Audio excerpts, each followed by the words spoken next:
que acontece com os seus bitcoins se você morrer?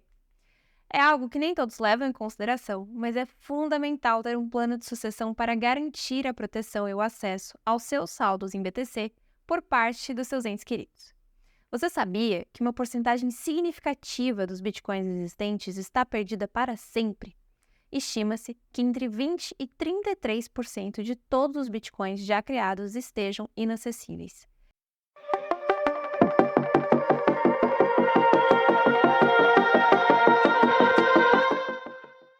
E uma das razões para isso é a morte dos proprietários dessas moedas. Sem um plano de sucessão adequado, o saldo em Bitcoin simplesmente se perde quando uma pessoa falece, tornando-se impossível para qualquer pessoa o movimentar. Isso acontece porque o Bitcoin é um ativo ao portador, o que significa que apenas aqueles que possuem as chaves de acesso à blockchain podem movimentar os Bitcoins de uma carteira. Sem essas chaves, não há como recuperar os fundos. Essa é uma das grandes diferenças entre o Bitcoin e o sistema fiduciário nacional. No sistema fiduciário, com bancos e instituições envolvidos, existe uma certa camada de segurança nesse caso. No entanto, no caso do Bitcoin, não há um mecanismo e uma maneira que o juiz ou alguma autoridade possa oficiar e liberar os fundos em caso de óbito. Em tese, um blockchain perfeito deve possuir 3 elementos: segurança, descentralização e escalabilidade. A rede Bitcoin, por exemplo, é altamente segura e descentralizada, e isso gera uma exposição para aqueles que não realizarem seu planejamento sucessório. Portanto, ter um plano bem definido é essencial. E por isso, você vai precisar fazer um exercício que eu sempre tenho que fazer, por exemplo, com os meus clientes. Para quem você gostaria que o seu patrimônio fosse destinado? Você deseja que ele seja repassado para alguém, algum ente específico? Ou prefere que seja, por exemplo, uma contribuição para a rede em si? Essa é uma questão crucial a ser considerada. Satoshi Nakamoto dizia que moedas perdidas fazem as moedas de todos os outros valerem um pouco mais. Pense nisso como uma doação para todos. Essa ideia reflete a natureza descentralizada do Bitcoin e como as moedas perdidas podem ter um impacto positivo no valor das demais. Mas é isso que você quer? Ou você preferiria destinar os seus saldos de Bitcoins para algum ente querido, considerando um evento de sucessão? É importante lembrar que, embora a descentralização seja uma das grandes qualidades do Bitcoin, também traz consigo uma responsabilidade significativa. Já dizia o tio Ben, com grandes poderes vem grandes responsabilidades. Não se levado a sério nunca desse jeito. É fundamental planejar o que acontecerá com seus Bitcoins se você falecer repentinamente. E aqui eu listei para você de maneira objetiva algumas opções. A primeira delas é a mais óbvia e talvez a menos segura, mas eu preciso mencionar: a anotação da chave de acesso em um documento e o seu armazenamento em cofres físicos. Você pode fazer isso por meio de um papel mesmo, ou de alguma ferramenta que seja própria para este fim.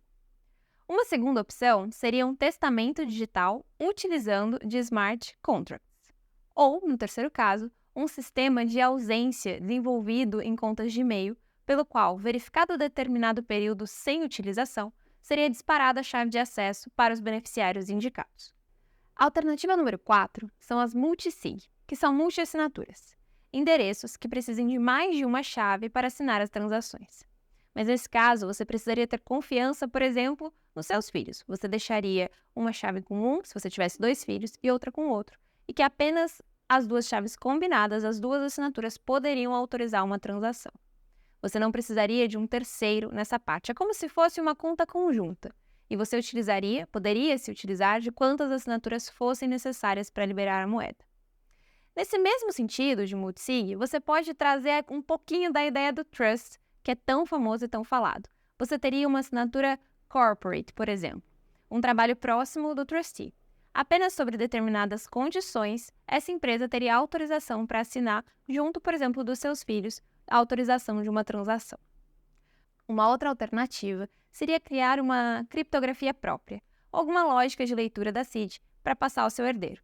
Você pode, por exemplo, fazer um testamento com a sua seed criptografada ou com a lógica de leitura aplicada, e o herdeiro vai receber o outro lado, né? Se a gente tiver a criptografia no testamento, o herdeiro saberia, por exemplo, o modo de leitura. E ele poderia aplicar essa lógica para decifrar a leitura correta, e aí sim teria acesso à sua chave. Desta forma, Se eu tivesse só a criptografia ou só a leitura, eu não poderia desvendar a sua chave. Eu precisaria da combinação das duas para poder ter acesso. Um exemplo que é possível de ser usado, e eu posso deixar claro aqui que todas essas ideias não foram ideias minhas, tá? Mas você pode colocar no testamento sua CID de trás para frente e alterar as palavras em sequência Fibonacci, por palavras aleatórias. No documento que você entrega em vida ao herdeiro, você explica que as palavras estão ao contrário e quais as palavras corretas a serem substituídas. O único risco nesse caso é do seu herdeiro perder as instruções, né?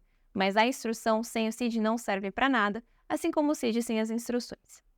A sétima alternativa seria você utilizar, por exemplo, de um oráculo. A tecnologia e a blockchain não substituem a confiança na família. Talvez uma das alternativas, inclusive, seja se utilizar de um dos principais fundamentos da estrutura descentralizada: incentivos, pois seres humanos reagem a isso, né? Enfim, esse vídeo é para te fazer pensar sobre o planejamento sucessório do seu Bitcoin. Afinal, o Bitcoin promete mesmo ser um ativo secular que vai promover riqueza intergeracional para quem souber cuidar bem dele. Então, da mesma forma que se trata todo o planejamento sucessório, faça o seu. Garanta que o seu legado e a sua soberania financeira sejam transferidos com segurança para os seus entes queridos. Eu espero que você tenha achado esse vídeo útil e informativo. Se você gostou, não esqueça de deixar o seu like, compartilhar com seus amigos e se inscrever no nosso canal para receber mais conteúdo sobre planejamento patrimonial e sucessório. Obrigada por assistir e nos vemos no próximo vídeo.